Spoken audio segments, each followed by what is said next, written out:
Jumpa lagi dengan saya Arko di channel Action Movies. Dan pastinya selalu dengan film-film yang seru.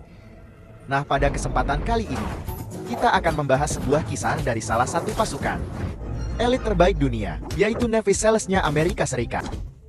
Film ini akan mengisahkan tentang seorang pasukan Navy SEALs yang bernama James Reese, yang berjuang sendiri untuk membalaskan dendamnya atas kematian keluarga dan semua anggota pasukan tempurnya. Kalian penasaran dengan kisahnya? Dan inilah The Terminalist.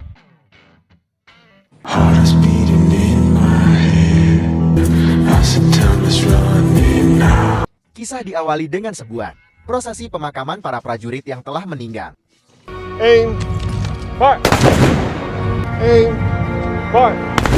2 minggu sebelumnya di Pangkalan Udara Indrilik Surya, Komandan Reese mengumpulkan semua timnya karena akan melaksanakan sebuah misi pengejaran terhadap seseorang yang bernama Dr. Jahan Kahani. Mereka mulai mengatur strategi untuk melakukan penyergapan terhadap si Kahani ini dan segera bergerak pada malam harinya.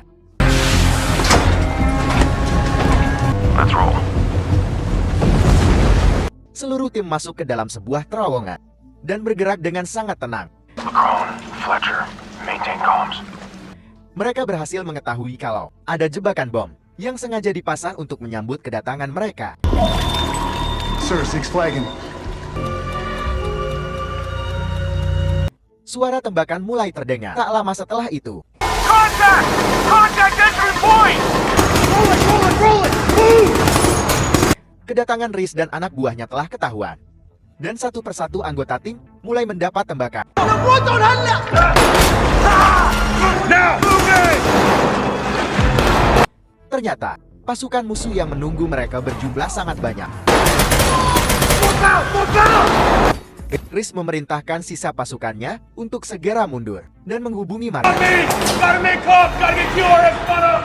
Namun salah satu anggota pasukan menjadi sangat panik dan berlari dengan gegabah sehingga memicu ledakan besar yang ikut menewaskan teman-temannya yang lain.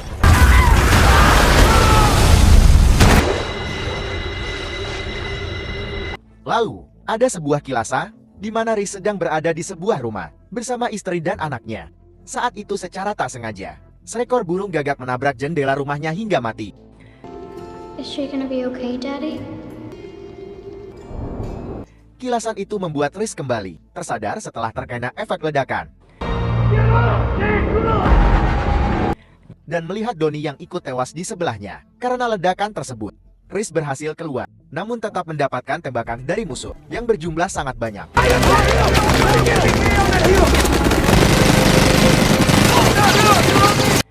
Pada saat itu, hanya Reese dan Buza yang merupakan salah satu anak buahnya yang masih hidup. You are the last man! I promise you! I promise you! Sementara yang lainnya telah mati.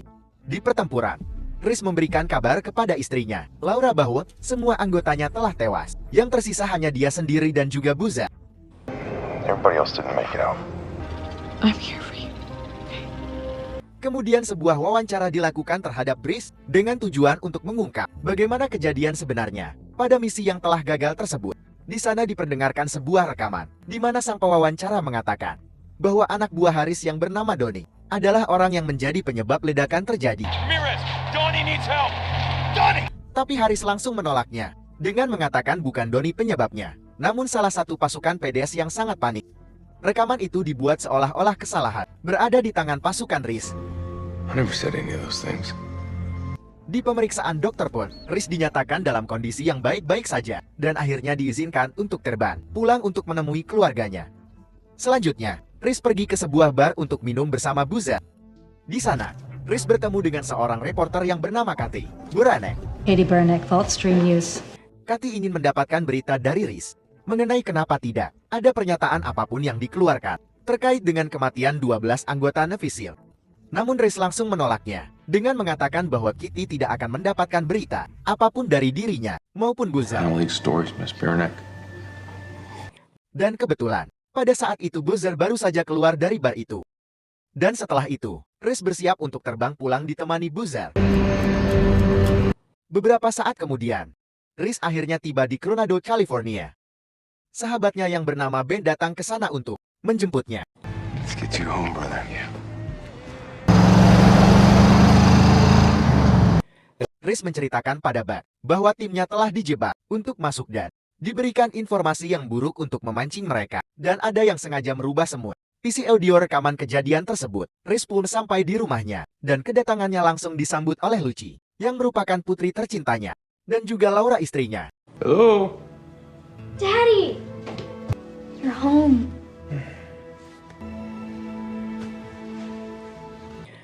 Laura juga telah mendapatkan kabar bahwa Riz mengalami geger otak dan harus banyak beristirahat. You should get checked out, James. I can make you an appointment. Riz tetap saja teringat dengan peristiwa ledakan tersebut. Esok paginya, saat baru saja bersantai bersama keluarganya, Liz mendapatkan telepon dari markas yang memberikan kabar mengejutkan dan menyuruhnya untuk segera datang. Yes, sir. I'll be right there. Riz sangat kaget ketika sampai di TKP, yang merupakan rumahnya, Buzar.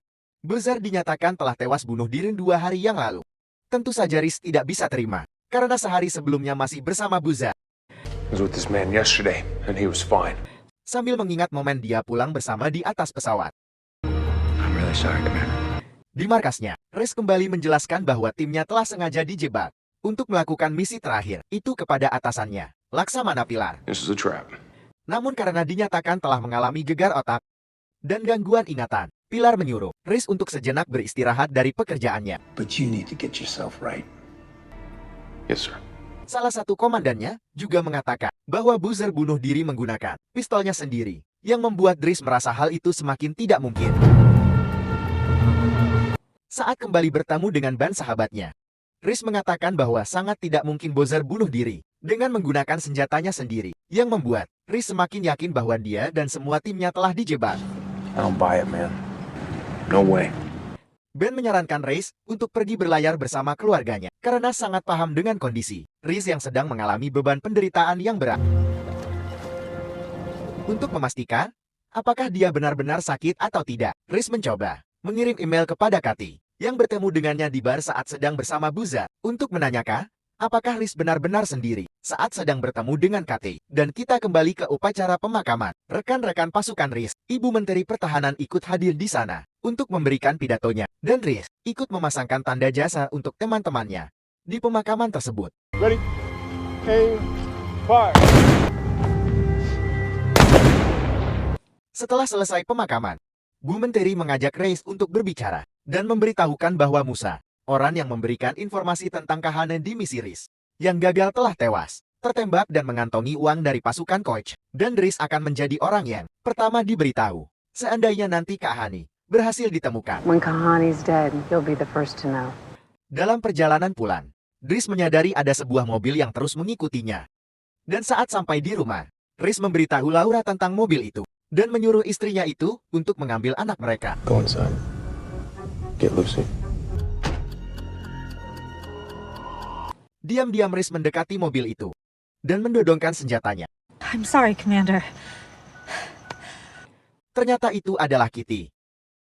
Kathy bermaksud untuk menemui Riz tanpa diketahui oleh orang lain. Makanya dia diam-diam mengikuti Riz sampai ke rumahnya. Kemudian dari hasil pelacakannya, Kathy menjelaskan bahwa Buzar telah tewas, persis pada saat mereka bertemu di bar itu. This is his death certificate. He was already dead. Saat itu, Riz masih belum mau untuk memberikan keterangan apapun, dan segera menyuruh Kathy untuk pergi. I appreciate you stopping by. Namun sebelum pergi, Kathy sempat meninggalkan sebuah kartu nama. Jika seandainya nanti, Riz berubah pikiran. Riz kemudian merasakan sakit di kepalanya, sambil mengingat masa lalunya yang sedang bersama Buzar di bar. When we do, we're gonna scout. Dan Riz mulai ragu dengan dirinya sendiri tentang hal-hal yang pernah terjadi sebelumnya. Lalu, kemudian meletakkan senjatanya di dalam brankas pribadinya dan mengatakan pada istrinya bahwa mungkin telah terjadi sesuatu dengannya selama operasi itu, dan Riz ingin untuk berobat. Akhirnya Riz pergi ke klinik Engram untuk memeriksa otaknya, dan dilakukanlah semacam pemindaian agar hasilnya bisa diketahui dengan lebih jelas. Riz dimasukkan ke dalam sebuah ruangan untuk memulai proses pemindaian otaknya dengan diawasi dokter dari luar ruangan. Almost ready to begin, James. Copy. You're doing great, James. Just relax. Di sana, Haris kembali mengingat rekaman kejadian saat bom di terowongan itu meledak. Dan setelah itu, Riz kembali ditarik keluar. Namun bukan oleh dokter, melainkan seseorang berpakaian hitam yang sedang mengacuhkan senjatanya. Riz menyadari kalau orang-orang inilah yang membunuh rekannya Boozer. Is this how you killed Boozer? Dengan kecepatan refleksnya, Riz melawan orang-orang bersenjata tersebut. Dan terjadilah baku hantam di ruangan itu.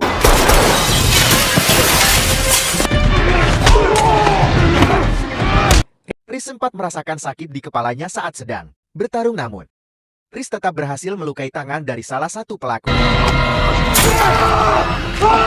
dan menembak pelaku lainnya hingga tewas. Riz baru menyadari kalau pistol yang ada di tangannya itu adalah miliknya sendiri yang barusan dia simpan di dalam brankas pribadinya. Lalu dengan sangat tergesa-gesa, Riz segera pulang ke rumahnya untuk memastikan keadaan. Dia menghubungi istrinya, namun tidak ada jawaban sama sekali. Take Lucy, get her out of the house now. Call me when you're safe. Saat tiba di rumah, Riz menjadi hancur berkeping-keping karena mendapati istri dan anaknya telah tewas ditembak.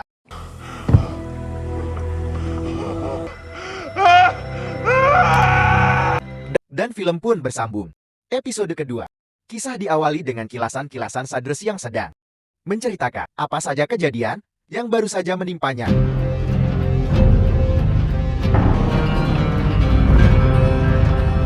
Petugas membuat sketsa gambar wajah pelaku berdasarkan hasil keterangan yang diberikan oleh Riz. Tentu saja Aris sangat bersedih dan terpukul atas kematian istri dan anaknya.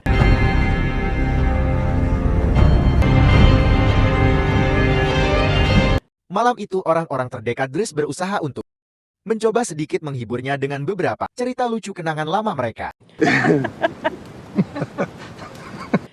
Namun setelah minum, Riz memutuskan untuk pulang karena masih merasakan kesedihan dan memilih untuk sendiri di rumahnya. Come. My driver will take you. Riz melihat gambar putrinya sambil teringat dengan masa lalu saat mereka sedang berkumpul bersama. Hey Picasso, you gonna show me that drawing or what? Oh, thank you. Tiba-tiba ada seekor burung menabrak jendela rumahnya. Tiba-tiba keluarganya menghilang. Dan Riz malah melihat dirinya sendiri. Di situ Riz menyadari kalau dirinya telah berhalusinasi. Keesokan harinya, seorang agen khusus NCIS yang bernama Joshua Holder datang ke rumah Riz untuk mengurus kasus pembunuhan keluarga Riz yang baru saja terjadi. Josh meminta untuk melihat brankas yang digunakan oleh Riz untuk menyimpan pistol yang digunakan pelaku untuk membunuh. Di sana Josh mengatakan bahwa tidak mungkin ada orang lain yang bisa membuka brankas itu. Namun Riz berkata bahwa pelaku memiliki teknik yang sangat canggih sehingga dapat melakukan hal tersebut. Riz juga kembali mengingatkan Josh bahwa kematian Boozer bukanlah bunuh diri, dan Riz sangat meyakini hal tersebut. As I said, we're working on it. Kemudian Riz pergi ke markasnya untuk mendatangi atasannya, yaitu Laksamana Villa. Riz mengatakan bahwa dia tidak yakin jika NCIS mampu untuk menangani kasusnya. Riz juga meyakini kalau semua kejadian ini adalah ulah Kahani yang sengaja mengirim pembunuh untuk mengejarnya dan juga Boozer. Sent a kill squad after Boozer, after me. Dia juga mengingatkan bahwa seluruh komunitas saat ini sedang berada dalam keadaan bahaya karena pembunuh itu masih berkeliaran. The entire community is at risk. Namun semua pendapat Riz ini malah ditentang oleh pilar-pilar. Malah mencaci maki Riz dengan alasannya sendiri, yang membuat Riz langsung naik pitam dan hampir saja terjadi keributan. Dan Riz memutuskan untuk pergi dari sana. Scene selanjutnya memperlihatkan Kathy, si reporter yang pergi untuk mendatangi Josh saat baru saja keluar dari kantornya. Josh kemudian mengajak Kathy ke klinik tempat Riz berobat, yang saat ini telah menjadi TKP. Josh memberikan keterangan bahwa di TKP itu tidak ditemukan adanya indikasi penyerangan, dan bahkan tidak ditemukan mayat yang dikatakan Riz telah ditembaknya sebanyak 3 kali. Semua hasil forensik juga menunjukkan bahwa semua peluru dan senjata yang digunakan adalah milik Riz sendiri. Makanya, Josh menduga bahwa semua kejadian di klinik adalah ulah Riz. Josh sangat yakin dengan perkataannya, karena dia adalah orang yang pertama yang tiba di TKP. Josh juga mengira Riz sedang mengalami sebuah kelainan, makanya dia pergi untuk memeriksakan otaknya. What I do know is that James Reese believes his version of it. Karena hal tersebut, Kathy memutuskan untuk langsung mendatangi Riz ke rumahnya.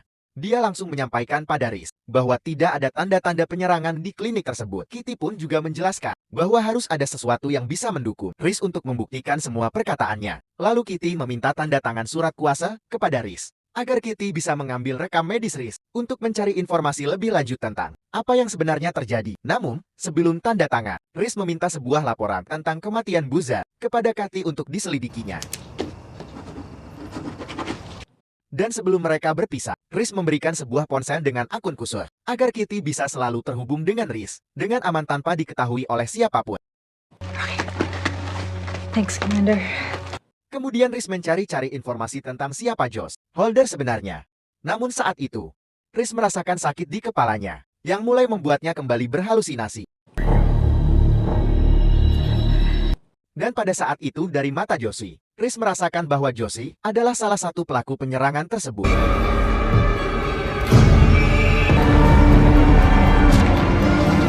Reese menulis nama Josh Holder di balik gambar putrinya yang masih terus disimpannya. Esok harinya, Reese langsung melakukan pengintaian terhadap Josh. Dan setelah itu lanjut, pergi ke rumah sahabatnya, Ben, untuk melaporkan bahwa dia telah menemukan orangnya. We got our guy. Dari hasil penyelidikannya, Reese sangat meyakini bahwa Josh adalah dalang dari semua kejadian dan merupakan orang yang ditugaskan oleh Kak Honey untuk memburunya dan Boozer. Maksud gue setelah itu, Reese menyamar menjadi orang lain dan pergi ke apartemen di mana Holder tinggal dan berpura-pura sebagai seorang calon penyewa baru. Sambil berjalan-jalan, Reese mempelajari seluruh sistem keamanan di tempat itu, mencari di titik mana nantinya yang memungkinkannya untuk masuk.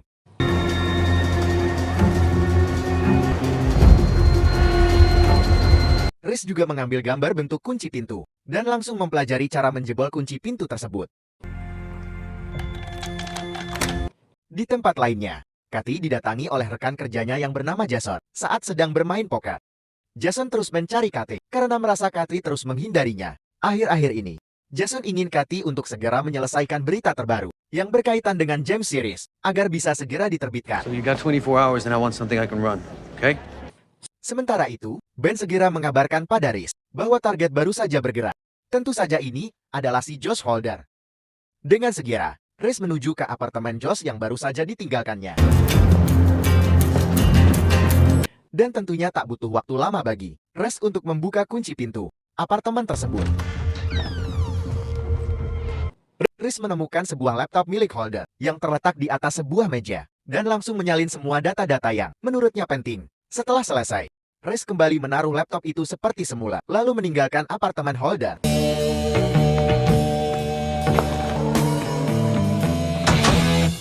Reese memeriksa semua data yang baru saja di-copy, minusnya di rumah Ben.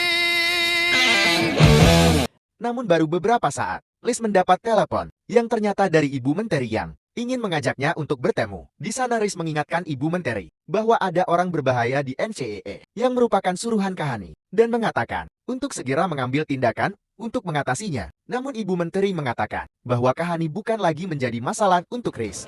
We do, in fact.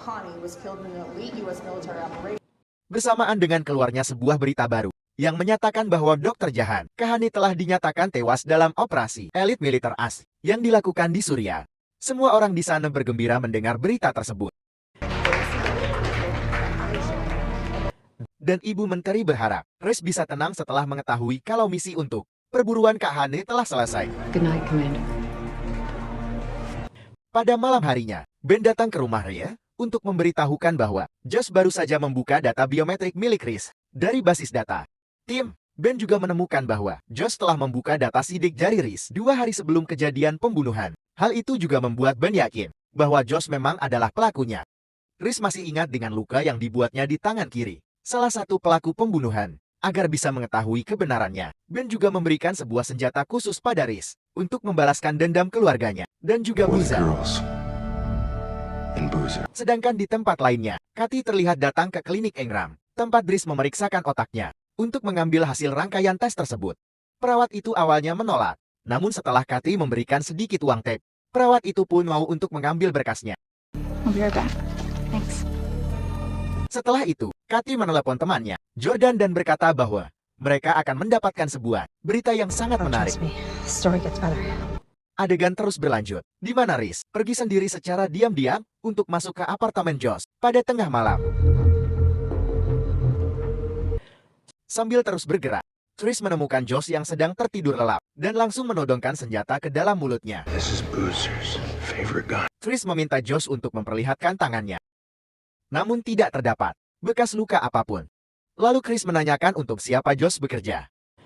Who do you work for? Tapi saat itu, Reese mulai teringat dengan masa lalunya, di mana dia sedang menanyai seorang Sandra. Hal itu membuat sakit kepala Reese kembali kumat. Reese tetap berusaha untuk terus menanyai Josh, namun kepalanya semakin sakit. Dan setelah semakin dipaksa, akhirnya Josh menyebut sebuah nama yaitu Saul Agnew. Seseorang yang ternyata membayar Josh untuk melakukan tugasnya. Saul adalah orang yang memberikan informasi dan uang untuk Josh. Josh pun mencoba melawan saat Reese sedang kesakitan. Namun untunglah Reese bertindak cepat dan segera menembak Josh. Reese segera melepas ikatan Josh dan membuat seolah-olah itu adalah kejadian bunuh diri dan segera meninggalkan tempat itu. Dan film pun bersambung. Terima kasih telah menyaksikan. Sampai akhir, jangan lupa nantikan part 2.